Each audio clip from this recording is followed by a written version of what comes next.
Oremos. Bendito Dios, Rey Celestial, Padre Eterno. Estamos reunidos por los méritos de nuestro Señor Jesucristo.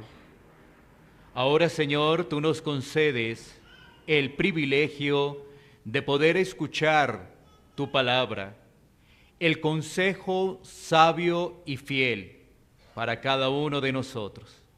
Permítenos, Señor, que podamos atesorar tu mensaje con gratitud y disposición. Permíteme, Señor, el poder compartir tu palabra con temor y reverencia. Soy débil, Señor, y necesitado de tu gracia.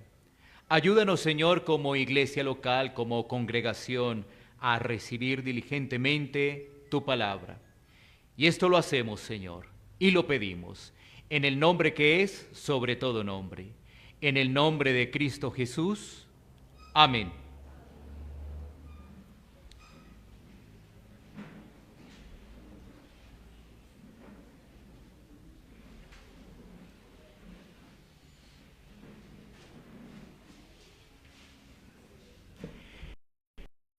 Vamos a continuar con la exposición de esta primera carta del apóstol Juan. Nos corresponden los versículos 12 al 14 del capítulo 2. Así que el título de este mensaje es El progreso de caminar en santidad. El progreso de caminar en santidad. En el diseño de Dios, observamos que todo tiene un proceso.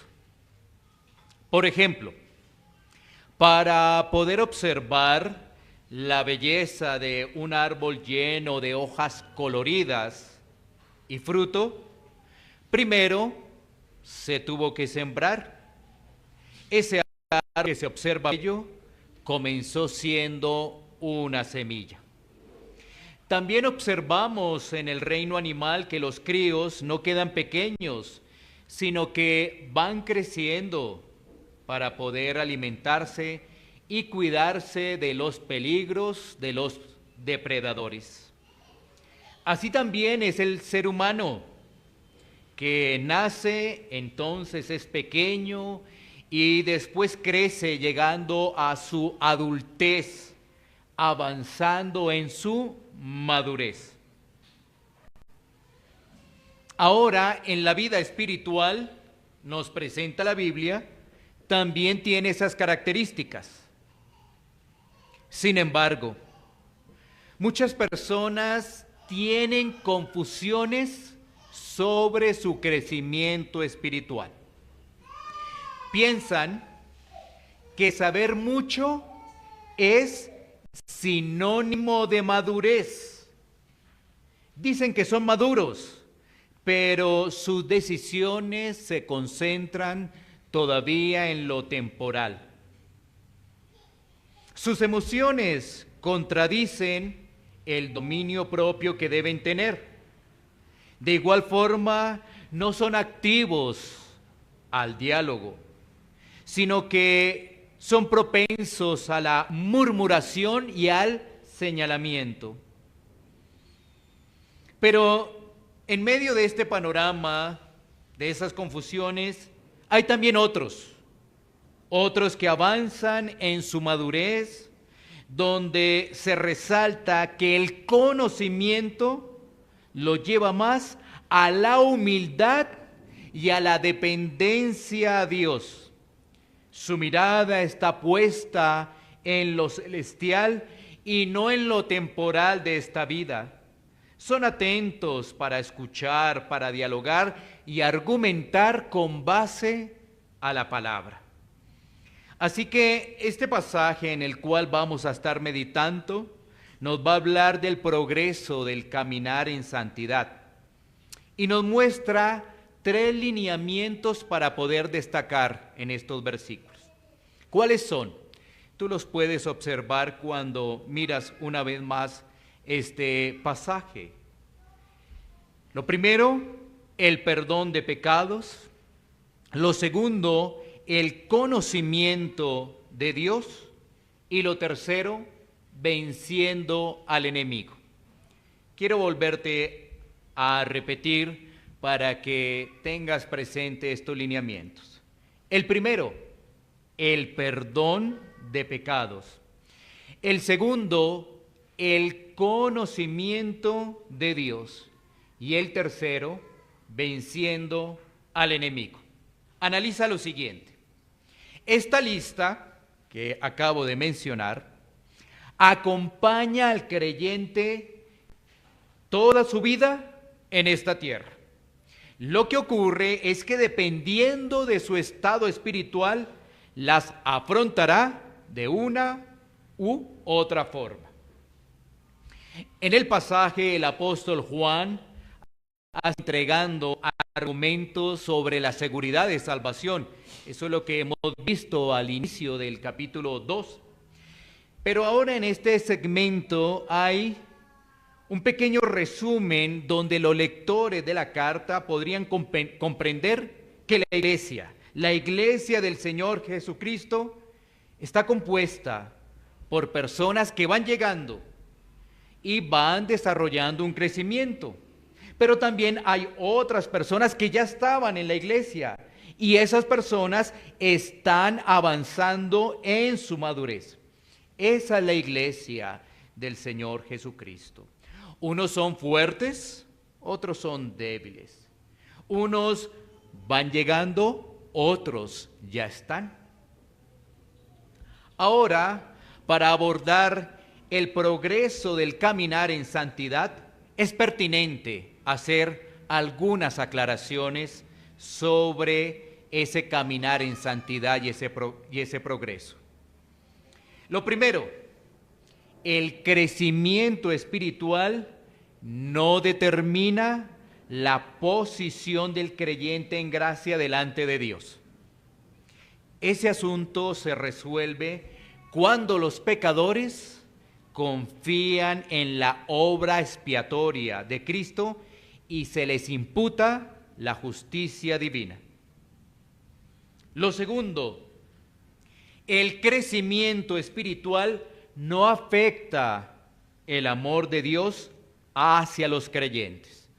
Recordemos que ninguno de los atributos, ninguna de las perfecciones de Dios cambian. Dios no cambia, Él es inmutable. Lo tercero, el crecimiento espiritual no se mide por los años en Cristo que lleva la persona. No, fácilmente se piensa así, pero la Biblia deja en claro que no por estar muchos años en Cristo se es maduro. Muy importante también aclarar ello. Y por último, dentro de estas aclaraciones, el crecimiento espiritual no tiene que ver con el desarrollo de una actividad ministerial que para los ojos de los demás sea exitosa. No, no tiene nada que ver con eso. Los demás pueden ver ese ministerio como algo exitoso, pero eso no tiene nada que ver con la madurez. Ni tampoco el crecimiento espiritual es algo místico. ¿Sí? Teniendo esas 4 aclaraciones, es importante desarrollar el tema. Muy importante que tengas en cuenta esas 4 aclaraciones. No, una vez más, el crecimiento espiritual no determina la posición del creyente delante de Dios. El crecimiento espiritual no afecta el amor de Dios hacia el creyente. El crecimiento espiritual no se mide por los años y no tiene que ver con el desarrollo de una actividad ministerial exitosa que pueden observar los demás. Bueno, así que, teniendo presente ello, sería importante que durante los siguientes minutos, y aún pasado el sermón, y durante la semana pudiéramos reflexionar en estas dos cosas. Uno, anhelar crecer en Cristo. Y dos, determinar si estás creciendo en santidad. ¿Sí? Qué bueno que puedas meditar en ello.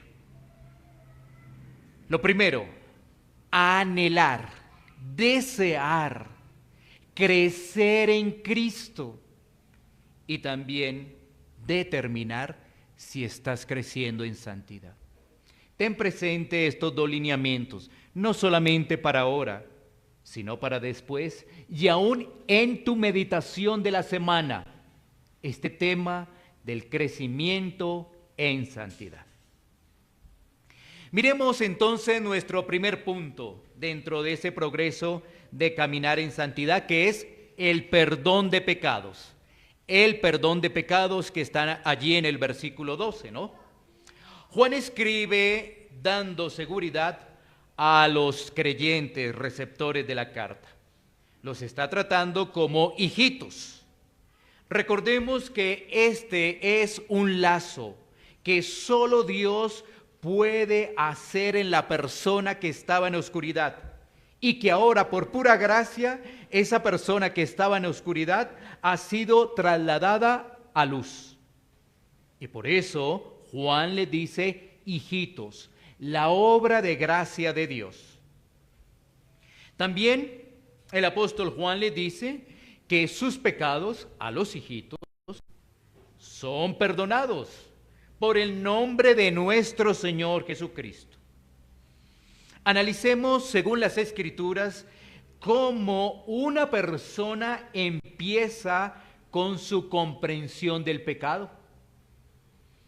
Y para ello ilustrémoslo con un pasaje de las Escrituras, Lucas capítulo 5, versículos 8 y 9. Lucas capítulo 5, versículos 8 y 9. Vamos a mirar cómo una persona empieza a entender lo que es el pecado. Viendo esto, Simón Pedro cayó de rodillas ante Jesús diciendo: apártate de mí, Señor, porque soy hombre pecador. Porque por la pesca que habían hecho, el temor se había apoderado de él y de todos los que estaban con él. Como tú puedes tener presente, el pasaje está hablando de la pesca milagrosa, donde estos personajes, estos pescadores, quedaron atónitos cuando echaron la red en el nombre de Jesús. Pedro, dice el texto, cayó de rodillas ante Jesús. Y esto nos permite analizar lo siguiente. Pedro quedó sin excusas ante Dios. Pedro comprendió la santidad de Dios. Pedro comprendió lo horrible que es el pecado. Pedro entendió las consecuencias del pecado. Pedro reconoce su estado pecaminoso. Una vez más y rápidamente, para que lo tengas claro, Pedro queda sin excusas delante de Dios. Pedro comprende la santidad de Dios. Pedro comprende lo horrible que es el pecado, las consecuencias, y él reconoce su estado pecaminoso. Esto es lo que sucede cuando una persona es expuesta al Evangelio y el Espíritu Santo obra para que comprenda que sus ojos espirituales antes estaban cegados, que sus oídos estaban tapados, que su entendimiento estaba distorsionado. El pecador comprende que no tiene cómo excusarse delante de Dios, no tiene cómo echarle la culpa a otro. Tiene claridad que no hay nadie como Dios.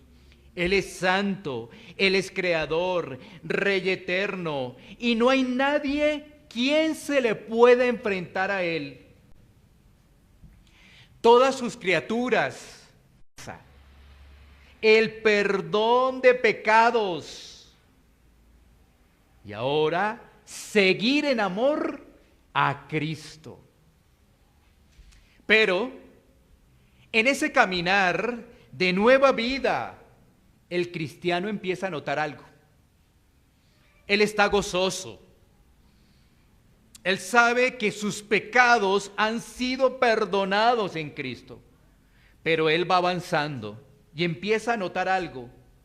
Que hay una tensión entre la carne y el espíritu. Empieza a observar que lo que no quiere hacer, eso resulta haciendo. Por ejemplo, sabe que Cristo le perdonó, pero ahora ese nuevo creyente le cuesta en algunos momentos perdonar la ofensa. Ese creyente empieza a entender que debe ser paciente, pero los afanes de este mundo lo quieren envolver.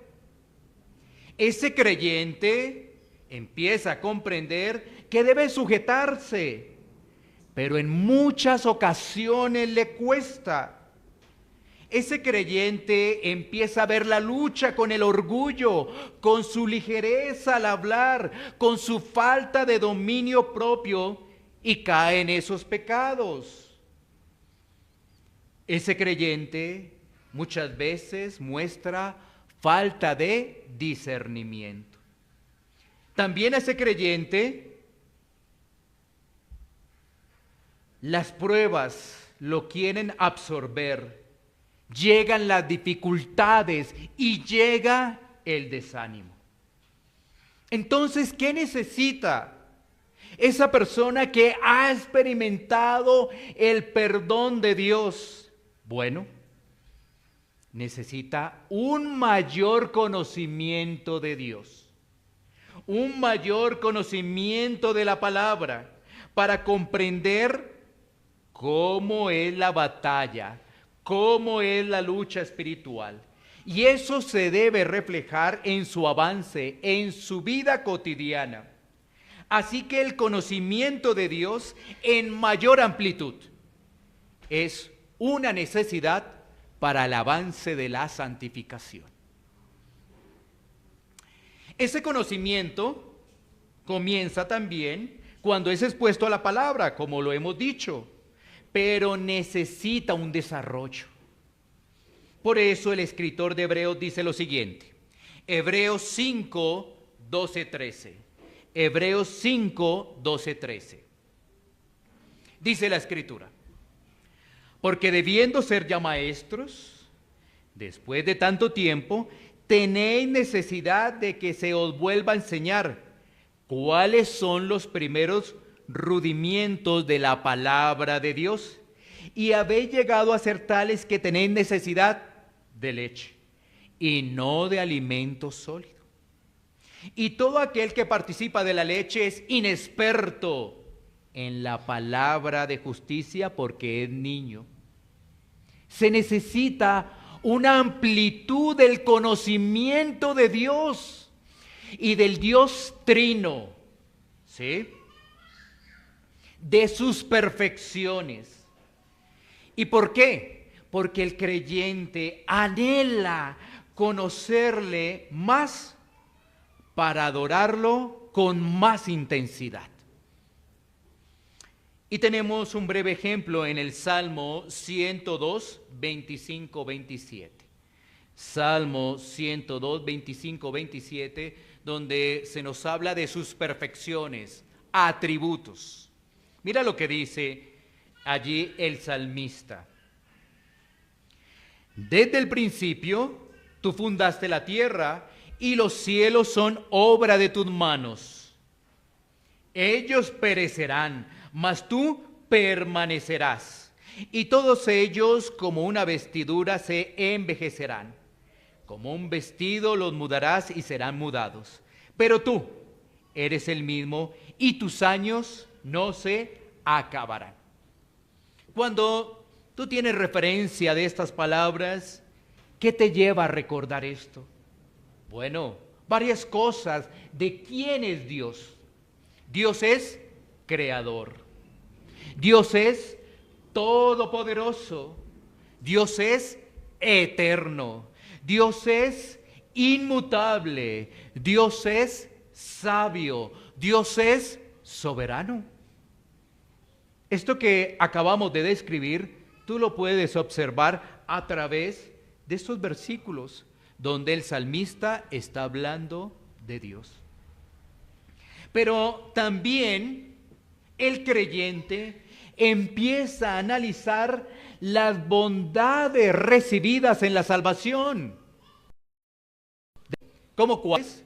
La regeneración, conversión, justificación, fe, adopción, santificación y la espera de la glorificación.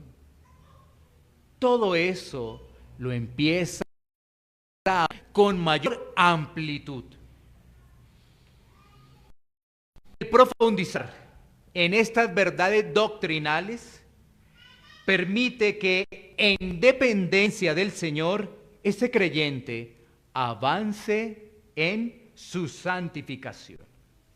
El creyente entonces se esfuerza ahora con mayor decisión ¿en qué? En leer, estudiar, memorizar, meditar y aplicar la palabra de Dios en toda situación que afronta, en toda. Así que él se esfuerza en Cristo, en leerla, leer la palabra, en estudiarla, en memorizarla, en meditarla y aplicarla en toda situación que tiene el creyente. ¿Para qué? Para que cada vez más se parezca a Cristo. Cada vez más se parezca al Salvador. Segunda a los Corintios 3:18 nos recuerda lo siguiente. Segunda a los Corintios 3:18. Por tanto, nosotros todos, mirando a cara descubierta, como en un espejo la gloria del Señor, somos transformados de gloria en gloria en la misma imagen, como por el Espíritu del Señor. Así que, como hemos dicho, lo que el creyente va aprendiendo, lo va practicando, teniendo fortaleza para enfrentar sus batallas espirituales, porque ha vencido al maligno, como lo dice el pasaje de Juan. ¿Sí ves el desarrollo? Los pecados, el conocimiento de Dios y venciendo al maligno. Su crecimiento en la doctrina que le permite tener discernimiento frente a los sistemas falsos religiosos que engañan al mundo y llevan a la condenación. Ese cristiano avanza, desarrolla con más firmeza humildad, paciencia y se fortalece frente a los ataques del enemigo. Efesios 6:11 nos dice: vestidos de toda la armadura de Dios, para que podáis estar firmes contra las acechanzas del diablo. El pasaje nos recuerda que nos entrenamos en la palabra y así podemos estar firmes frente a todas las artimañas del enemigo. Miremos cómo hemos avanzado hasta el momento. Primeramente, una persona recibe la exposición de la palabra, sabe que es pecador, Dios lo ilumina para poder entender ello. Tiene claridad de que Dios es santo y que Dios no dejará sin castigo al culpable. Entonces, ¿qué hace? Acude a Cristo como Señor y Salvador para recibir el perdón de sus pecados. Ya viene la vida cotidiana del creyente, ¿no? El día a día. Entonces, en esa vida cotidiana, observa que hay luchas. Se presentan dificultades, pruebas, tribulaciones, que vienen los desánimos. En medio de todo eso, Dios está utilizando esas dificultades ¿para qué? Para que tú dependas más del Señor y puedas profundizar en el estudio de la palabra y te puedas concentrar con mayor diligencia en los medios de gracia que Él ha instituido para el crecimiento del creyente. Así poder enfrentar las batallas espirituales. Y todo eso se va concentrando ¿en qué? Crecimiento, en santidad. Ahí está el progreso, ahí está el avance del creyente. Ahí está cómo se enfrenta o cómo puede enfrentar en Cristo las batallas espirituales. Recordemos algo. Los bebés espirituales no logran tener buen discernimiento. ¿Qué hace el maduro? Analiza todo y retiene lo bueno. El bebé espiritual le cuesta el dominio propio. ¿Qué hace el maduro? Escucha, analiza y habla trayendo a memoria la palabra de Dios. ¿Qué hace el bebé espiritual? Fácilmente se vuelve una persona que critica muchas cosas. Es lo que a él le parece. El maduro, entonces, más bien, construye para poder avanzar. Fíjate que mientras hay crítica, las cosas se estacionan, pero el maduro construye para poder avanzar. El bebé espiritual piensa que ya sabe todas las cosas. El maduro tiene presente que sigue aprendiendo. El bebé espiritual fácilmente puede ser engañado por doctrinas erradas. El maduro estudia la palabra para luego rechazar, argumentar y explicar la verdadera doctrina. El bebé espiritual no entiende fácilmente la soberanía de Dios y es por eso que se desanima frente a las pruebas, las circunstancias. El maduro puede decir como Job: de oídas te había oído, mas ahora mis ojos te ven. El bebé espiritual no observa con atención el pecado que le persigue. ¿Qué hace el maduro? Confiesa sus pecados. Así que recordar esto nos permite tener una mayor amplitud de los dos puntos de los que hablamos de poder meditar. Anhelar crecer en Cristo y examinarnos cómo estamos creciendo en santidad. Vamos mirando algunos puntos que nos van llevando a la recta final del mensaje. ¿Cuál debe ser el motivo para crecer? ¿Cuál debe ser la motivación para crecer? Bueno, fíjate que algunos desean crecer para llenarse de conocimiento y ganar debates teológicos y apabullar a los demás. Otros quieren crecer con el fin de ser admirados porque tienen conocimiento doctrinal y responden a todas las preguntas que se plantean. Pero realmente esas deben ser las motivaciones de un creyente: llenarse de conocimiento, poder responder todas las preguntas y aún ganar los debates teológicos. ¿Esa sería la motivación correcta? Esa no es una buena motivación. El motivo para crecer debe ser parecernos a nuestro Salvador. No debe haber otra motivación fundamental que exaltar el nombre de Cristo. Recuerda, Cristo es la perla de precio incalculable.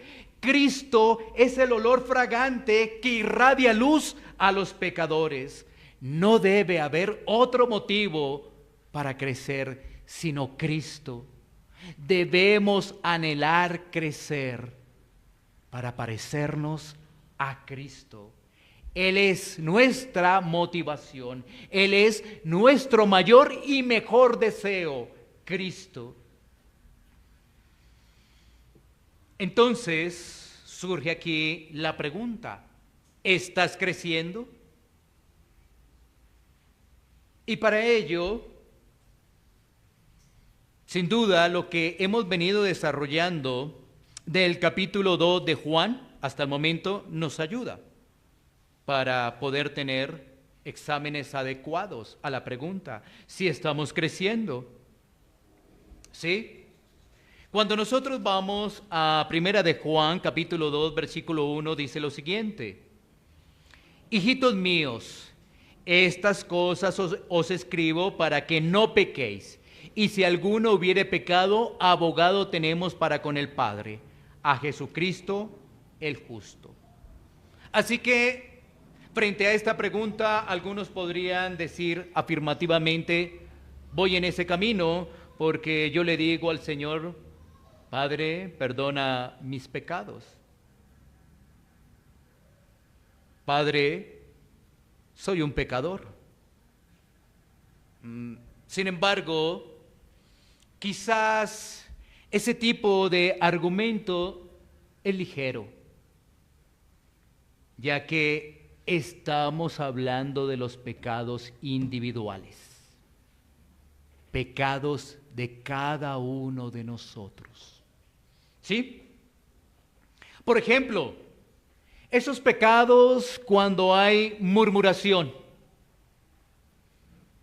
esos pecados cuando se habla de forma despectiva de alguien, esos pecados cuando uno se compromete a algo y no lo hace, esos pecados cuando uno deja de leer la palabra diligentemente, esos pecados cuando uno trata ásperamente a la esposa, esos pecados cuando uno no hace las cosas con diligencia. Es decir, confiesas el pecado específico. El pecado específico. Cuando tú mientes, cuando quieres pasar por encima del otro, cuando solo quieres ganar debates teológicos, cuando no te sujetas como lo dice la palabra. Es allí el punto para analizar nuestro crecimiento, porque nos estamos dando cuenta del pecado que nos persigue. Dice la Escritura que el pecado está a la puerta. No es solamente decir: Señor, perdona mis pecados, sino es poder identificar el pecado propio. No como si fuera algo general para salir y quedar bien delante de Dios. Recuerda, hemos hablado del conocimiento de Dios. Dios conoce absolutamente todo y a Dios no podemos engañar y fácilmente le podemos decir: Dios, perdona mis pecados. ¿Pero cuáles?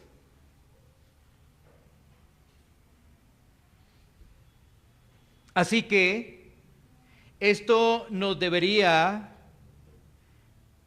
llevar a reflexionar si realmente estamos creciendo en Dios. Ahora, tú puedes decir: no voy por ese camino. Pero si tú te das cuenta, lo que hemos venido explicando es: hay unos pasos. Necesitamos crecer en la amplitud del conocimiento de Dios. Por ejemplo, Dios todo lo ve, Dios está en todo lugar.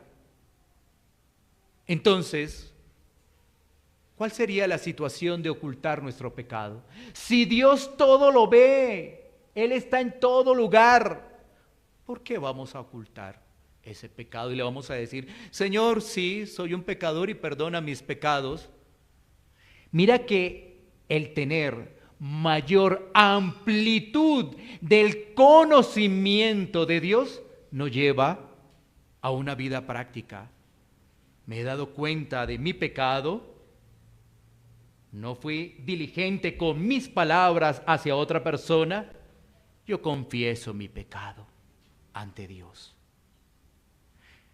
Démonos cuenta que el no analizar ello nos hace unas personas que no estamos tomando en serio el pecado. Y la pregunta es, entonces, ¿cómo estás batallando? Entonces, no estás batallando. ¿O cómo lo estás haciendo? ¿Sí? Ahora, fíjate que debemos tener una claridad del pecado y del conocimiento de Dios. Y fíjate que, una vez más, desarrollando allí el capítulo 2 de Juan, el versículo 3 nos dice: y en esto sabemos que nosotros le conocemos, si guardamos sus mandamientos. Así que uno puede decir, no, yo conozco al Señor, pero ¿realmente lo estás conociendo en la amplitud del estudio de la palabra de Dios para poder guardar sus mandamientos? Y teniendo claridad de eso, sin duda el creyente va a poder avanzar y se va a colocar la armadura de Dios para poder batallar con diligencia y poder seguir adelante dentro de su madurez. Ahora, también viene la pregunta, ¿no? ¿Cómo estamos con la armadura de Dios? ¿O simplemente dejas que tus derrotas hagan parte de la cotidianidad de tu vida? Saber qué es lo que dice la Biblia del crecimiento es sin duda edificante para el creyente, porque eso nos permite decir, Señor, yo deseo crecer y deseo crecer para tu gloria, no con deseos egoístas, sino para tu gloria. Que este mensaje pueda traer un ánimo y una disposición y anhelo para el crecimiento cristiano y así también analizar tu vida espiritual. Porque no se trata de decir, no, yo no observo mi pecado y ahora qué. No, la Biblia nos da el paso a seguir.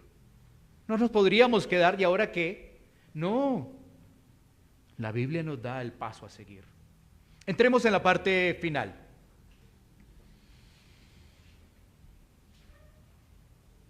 Si no has visto el pecado en tu vida, entonces estás muerto espiritualmente. Así de claro es. La Biblia lo afirma. Si no has visto el pecado, estás muerto espiritualmente. Y eso es horrible. Las consecuencias son terribles. Pero, ¿sabes? Hay esperanza. Recuerda el pasaje que vimos de Lucas. Pedro dice, apártate de mí, que soy pecador. Pero después vienen las palabras de Jesús cuando les dice a esos pescadores, no teman. Así que hay esperanza para aquel que dice, Dios, ten misericordia de mí, ten misericordia de mi vida, y que yo pueda ver realmente quién eres. Porque esa persona, si clama, el Señor da entendimiento. Ahora, fijémonos en lo siguiente, estamos hablando de aquel que no ve el pecado y que esa persona está muerta espiritualmente. pero también para los hijos de Dios, los que estamos reunidos hoy acá en el día del Señor. Unas palabras de exhortación que también traen ánimo. Analiza lo siguiente: el caminar como bebé espiritual fácilmente trae conflictos con los demás, ya que el gozo de la vida cristiana se cambia por el descontento. Esto trae situaciones difíciles en el hogar, entre los esposos, y también se ven involucrados los hijos, ya que no se observa el ejemplo. Lo que hay es descontento, malos comentarios, y eso va llevando a la murmuración. Pero no solamente eso se da en el seno del hogar, todo eso también se traslada a la iglesia, y allí llega la murmuración, el descontento. ¿Y qué ocurre, por ejemplo, en la iglesia? Pues que dentro de ese caminar como bebés espirituales, el pecado no se corrige como debe ser. Eso es delicado. Y si hablamos de las esferas fuera de la iglesia, ¿qué va a ocurrir con esa persona? Pues en sus labores, en su trabajo no es de testimonio tampoco, no lo es. Y la conclusión es que ese bebé espiritual no está exaltando a Cristo, no se parece a Cristo, no lo es. Así que sí debería haber una reflexión, porque uno dice, bueno, el bebé espiritual llegará a la eternidad. Sí, si el Señor lo ha salvado, sí, es cierto. Pero, ¿nos conformaríamos con eso? Ahora, ese peligro del bebé espiritual es pensar que Dios le ha rescatado cuando Dios no ha hecho una obra de gracia en su vida. Es un peligro, porque su vida no está dando testimonio de la salvación, porque en todo lo que hay conflictos, no solamente en su hogar, en el trabajo, sino también en la congregación. Ese descontento le está robando el gozo de la salvación, y eso trae que no solamente estén involucrados el círculo cercano, sino los demás. ¿Cómo podemos darle ejemplo a nuestros hijos de que nuestro caminar cristiano va progresando cuando de nuestra boca sale el descontento, la murmuración, el pensar que somos mejores y que los demás están equivocados? ¿Cómo podremos ser de ejemplo a nuestros pequeños si ellos no están comprendiendo realmente la vida práctica de estar en Cristo? El padre podría estar entregado a una lectura de la Biblia, pero si en su forma práctica no lo hace, entonces no se está pareciendo a Cristo. Démonos cuenta de la importancia de crecer en el Señor. Es importante crecer en el Señor. No podemos conformarnos diciendo, bueno, el Señor me salvó y ya. Y quizás yo soy un bebé espiritual y de todas maneras llegaré a la eternidad con el Señor porque la Biblia así lo indica. Pero ¿se conforma con eso? Entonces, ¿realmente sí es creyente? Porque el bebé desea crecer. Ese niño desea crecer. Por eso el apóstol Juan le está hablando allí, cuando vemos estos versículos, a esos grupos, ¿no? Él dice, padres, porque conocéis al que es desde el principio. Porque les está trayendo una palabra de exhortación y de ánimo para que aquellos que están llegando puedan entender que pueden ser como aquellos que ya están. Claro, no es fácil, porque sabemos que hay una lucha con las fuerzas de las tinieblas, pero nuestra lucha es en Cristo, y estando en Cristo podemos tener las herramientas para combatir. Así que es Cristo nuestra motivación, es Cristo el que nos da las fuerzas para poder crecer. Es Cristo a quien debemos anhelar. Es Cristo a quien debemos desear. Es Cristo nuestra esperanza, hermanos. Así que ánimo en Cristo, hay mucho por recorrer. Y qué hermoso sería escuchar esto.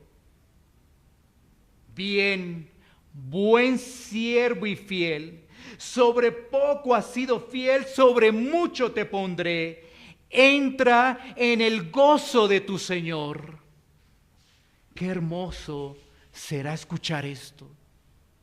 Nuestra motivación no son nuestros deseos egoístas. Nuestra motivación es Cristo y es escucharlo a Él, es escuchar su palabra, es saber que su palabra nos exhorta, pero también nos trae ánimo para batallar y poder tener esperanza que un día escucharemos esas palabras directamente del que las emitió, el Rey de Reyes y Señor de Señores. Así que ánimo, mis hermanos, y aquel que no ha visto el pecado, cuidado, cuidado, el peligro es inminente, cuidado. Que Dios tenga misericordia. Vamos a tomar un tiempo para poder